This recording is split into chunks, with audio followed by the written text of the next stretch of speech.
What if the most powerful man in history stood in front of you, not to admire your achievements or your image, but simply to ask you one question: is this truly the life you were meant to live?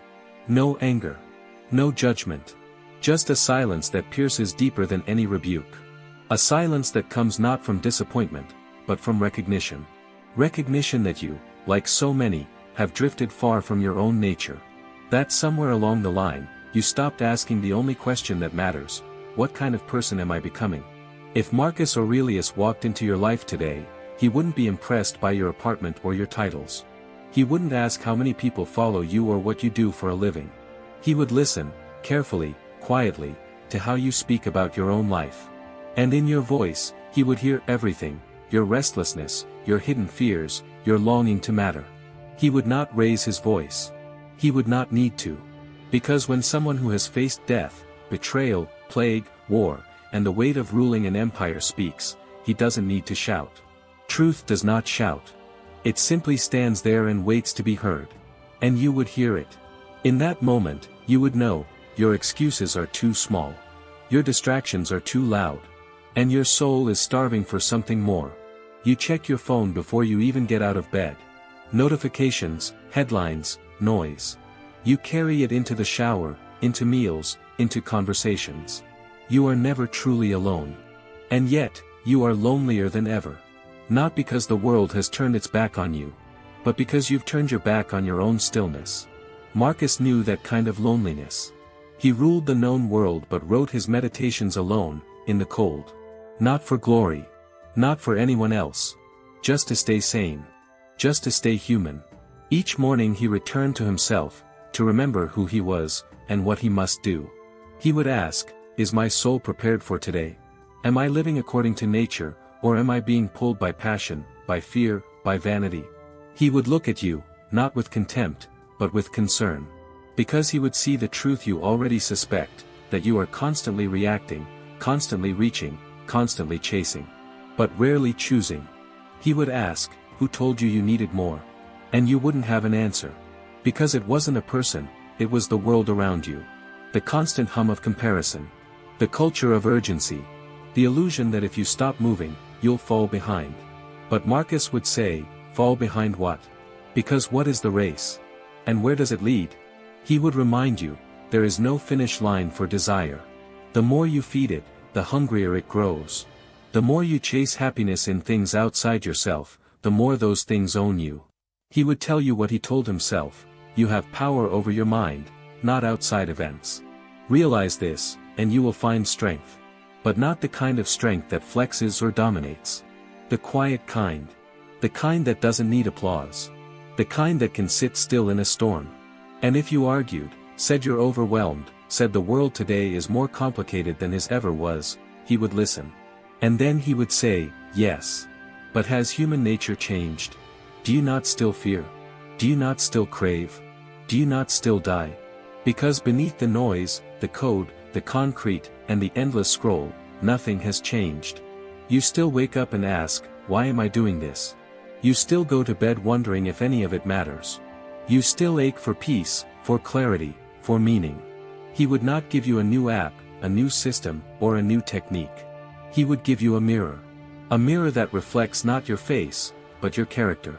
And he would say, this is where the work begins.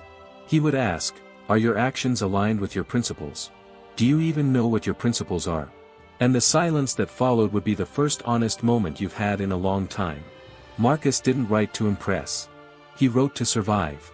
To remind himself daily that death could come at any moment, and that he must therefore live now. Fully. Honestly. Without excuse. He would look at you and say, you act like you'll live forever. But you won't. And that's your liberation. Because when you accept the shortness of life, you stop wasting it. You stop postponing conversations. You stop numbing your emotions. You stop chasing what you never needed in the first place. You return to yourself. He would see your pain, the one you hide from others. The quiet anxiety. The low hum of disappointment. The questions that keep you up at night. And he wouldn't call you broken. He would call you untrained. Because he believed the mind could be shaped, like the body. And that the soul could become strong, if you stopped feeding it lies. So he would challenge you. Not to hustle. Not to succeed. But to live. Live in accordance with your nature. Live with reason. Live with discipline. Live with virtue. Live without needing anyone's approval, not even his. And if you listened, truly listened, you would feel something ancient stir within you. Something that has been waiting, patiently, beneath the noise. A clarity. A calm. A command. The world tells you to consume. Marcus would tell you to reflect. The world says to express. Marcus would say, understand. The world demands performance. Marcus demands truth. And in that truth, you would finally remember, your life is not an accident. It is a task. It is a test. And it is yours to complete. You might wonder, what exactly would he want you to do? Quit your job? Delete your social media? Move into the woods? No. Marcus Aurelius wouldn't ask you to abandon the world. He would ask you to stop being a prisoner inside it. You don't need to disappear. You need to wake up. He would say, get out of your own way. Because the greatest obstacles in your life are not the economy, your boss, or your family. They're the thoughts you've rehearsed so often, you mistake them for truth. The belief that you're not ready. That you're not enough. That other people's opinions determine your worth. Marcus would call those what they are, illusions.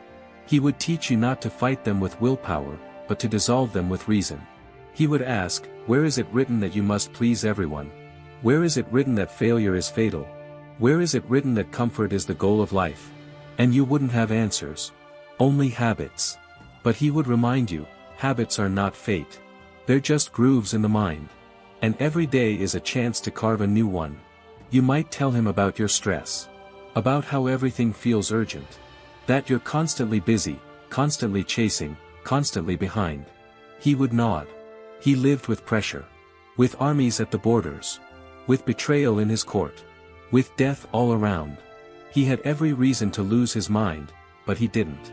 Because Marcus knew the difference between what's urgent and what's important. Urgent is noise. Important is soul. He would tell you, don't be pulled like a puppet by what others demand. Return to yourself. He would see how fragmented your attention has become. How often you jump from task to task, message to message, never really being anywhere. Never really being present. He would not scold you. He would simply ask, how can a mind that's scattered ever be at peace? Peace does not come from escaping life. It comes from facing it, with clarity, and without illusion. Marcus wrote, nowhere can man find a quieter or more untroubled retreat than in his own soul. But you must build that retreat. Every day. With the bricks of discipline, simplicity, and reflection. And that's where he'd point next, discipline. Not the kind that punishes, but the kind that frees. The kind that tells you, you don't need to check your phone right now. You don't need to respond to everything. You don't need to be available to everyone. You need only to be loyal to yourself. That means setting boundaries, not to shut the world out, but to keep your soul from being diluted. That means saying no, not because you're selfish, but because you've remembered what you stand for. That means doing what's right, not what's easy. He would say, if it is not right, do not do it. If it is not true, do not say it. Imagine if you lived by that. Imagine how much simpler your life would become. Imagine how much clearer your mind would feel. He would walk with you through a single day. Not to fix it. Just to observe it. He would see when you betray your values to avoid discomfort. When you act out of fear of being disliked. When you avoid silence because it might force you to hear your own thoughts. And then, gently, he would ask, what are you so afraid of? Because at the root of it all, every excuse, every delay, every avoidance, is fear. Fear of failure. Fear of judgment. Fear of not being enough. But Marcus would remind you, it is not death that a man should fear, but never beginning to live. He would tell you, you are dying right now, not someday, not later. Time is draining out of you. Don't wait to be who you were meant to be. He would look you in the eye and say, you are stronger than you think. But strength without direction is just noise. What matters is not what you feel, but what you choose to do with that feeling. Maybe you feel overwhelmed. Maybe you feel numb. Maybe you feel tired. He felt all that too. But he didn't let it define him. He sat down each morning and wrote to himself, not because he had answers, but because he had to remember the questions. What is within my control today? What virtue can I practice, regardless of what happens? Can I meet this hour as a rational, decent, and courageous being? These were not philosophical games. These were tools for survival. And they still are. He would ask you to do the same. To write to yourself. To examine your thoughts. To interrogate your motives. Not to be perfect, but to be awake. You might feel like it's too late. That you've gone too far down the wrong road. But Marcus would say, the impediment to action advances action. What stands in the way becomes the way. You haven't failed. You've only delayed. And even your delays can become fuel, if you stop defending them and start learning from them. He would urge you to simplify. Not to have less, but to want less. He would say, receive without pride. Let go without attachment. Because your suffering doesn't come from loss. It comes from clinging. You're not broken. You're just tangled in things that don't matter. Marcus would cut through them with one question: does this help me become the person I'm meant to be? And if it doesn't, why carry it? He would teach you that freedom isn't about having everything. It's about needing less. It's not about comfort. It's about clarity. And clarity begins when you stop asking what the world wants from you, and start asking what your soul is trying to say. If you asked him how to begin, how to return to yourself, he wouldn't give you a complicated answer. He would say, begin with what is yours. Your thoughts. Your actions. Your choices. He believed there is a fortress inside every person, one that cannot be shaken by anything outside. But most people never enter it. They live on the surface, reacting, defending, pleasing, performing. Never stopping. Never sinking deep enough to hear what their life is really asking of them. That's what Marcus would want for you. Not more pressure. Not more hustle. But more truth. A life guided not by reaction, but by principle. Not by fear, but by virtue. He would not tell you to become someone else. He would tell you to return to what you were meant to be all along, a human being in full possession of their mind, their heart, and their time. A person with a purpose, not borrowed from the world, but found within. He would remind you that you were not born to chase pleasure or to fear pain. You were born to reason, to act justly, to contribute. The fruit of this life, he wrote, is good character and acts for the common good. And when you live like that, when you align with that, suffering doesn't disappear, but it becomes meaningful. He would say, don't run from discomfort. Don't seek to be entertained. Seek instead to be disciplined. To be useful. To be calm. And if you ask, how, he would answer, by beginning today. Not tomorrow. Not when it's easier. Not when you feel ready. Today. Because today is all you ever have. And if you can meet one day with clarity and virtue, then you can meet them all. He would challenge you to rise above petty grievances. To stop complaining about things that cannot be changed. To stop waiting for the world to fix itself. Waste no more time arguing about what a good man should be. Be one. That line would sting, because you know how often you've waited. How often you've postponed your own transformation. Telling yourself you need more time, more energy, more motivation. But Marcus would ask, what if you need less? What if the version of you you're chasing is already there, beneath the noise, beneath the fear, beneath the stories you've told yourself for years? He would see that you are tired of pretending. That you're tired of feeling like a stranger in your own life. And he would say, then stop running. Stand still. Be honest. He would invite you to rebuild, not your resume, but your character. Not your reputation, but your soul. To do things not for applause, but because they are right. To speak not to impress, but to serve. To live not to escape death, but to be worthy of life. You might ask, but what if I fail? And he would answer, you will. But that is not what matters. What matters is whether you rise better than you fell.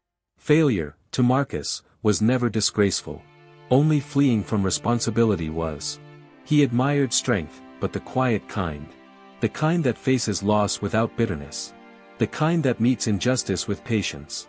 The kind that keeps going, not because it's easy, but because it is right. He would ask you to examine your days. To ask, did I do what was mine to do?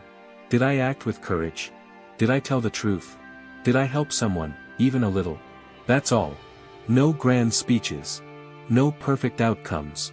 Just the slow, steady discipline of being a human being who has chosen to live with intention. He would walk with you through your regrets. Not to judge them, but to free you from them. Do not dwell on the past, he would say. It is gone. Do not fear the future. It is not yet yours. Stay in the present.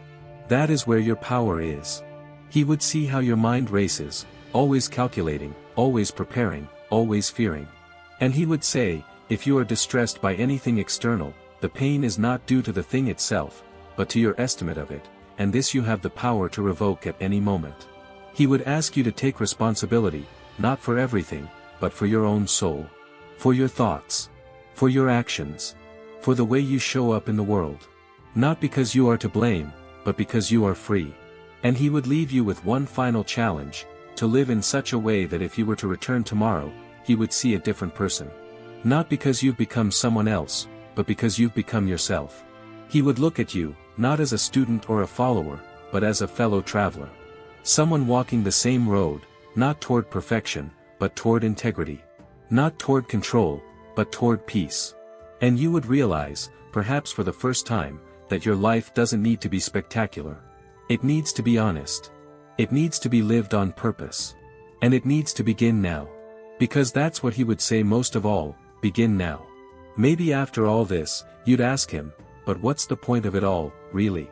Why should I care so much about being virtuous in a world that doesn't reward virtue? And Marcus would look at you, not with anger, but with something deeper. With sadness, maybe. Or with the kind of compassion that comes from knowing how many times he'd asked himself the very same thing. He would say, because you are not here to be rewarded. You are here to live in accordance with nature. To do what is right because it is right, not because anyone sees it, not because it pays off, but because that is who you are. He would remind you, everything around you will pass. Every building will fall. Every achievement will fade. Every name will be forgotten, including yours. But the imprint of your soul, that is yours alone. That is the only legacy that matters. He would not ask you to save the world. He would ask you to save yourself, from bitterness, from cowardice, from the slow erosion of your spirit through meaningless habits and invisible compromises. He would say, when you rise in the morning, ask, what is demanded of me today as a rational being? Can I be patient with others? Can I be strict with myself? Can I endure discomfort without complaint? Can I meet adversity without bitterness? Because for him, the measure of a man was not in how loudly he shouted or how much he controlled, but how quietly he kept his dignity, even when no one was watching. How calmly he walked through fire without losing the clarity of his mind. Marcus would remind you that true strength is invisible. It's the choice not to retaliate when you're insulted. The decision to remain calm when everything pushes you to panic. The discipline to do what's right when it would be so much easier to do what's convenient.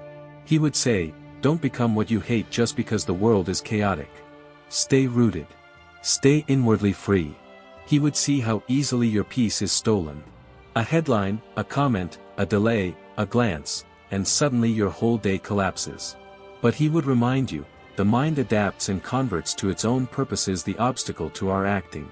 The impediment to action advances action. What stands in the way becomes the way. Every difficulty, every betrayal, every pain, it can refine you or ruin you. And Marcus would insist you have the power to choose. He wouldn't care about how polished your life looks from the outside. He would want to know, do you meet your fate with courage? Do you stand up again after you fall? Do you live in harmony with yourself? If the answer is yes, even imperfectly, then you are doing the work. And he would want you to know this. There is no final arrival. No moment when you become a perfect Stoic, or a flawless person. There is only today. And the next day. And the next. Each one an opportunity to return, to simplicity, to clarity, to duty. You would notice something by the end of your conversation with him. He would never once mention success. Not the way we speak of it. Not money. Not prestige. Not popularity. He would speak only of freedom. The freedom that comes when you are no longer a slave to your desires. When you don't need to impress anyone. When you can look in the mirror and know you are living as best as a fallible human being can, with awareness, with integrity, with courage. He would leave you with no applause, no great farewell. Just a single truth, one he wrote with his own hand during the darkest hours of his rule. Just that you do the right thing. The rest doesn't matter. And then he would leave. Not to disappear, but because his role is finished. He was never meant to walk the whole journey with you. Only to point you back to the road you already know in your bones. And as you sat there, alone again, your life wouldn't feel so foggy anymore.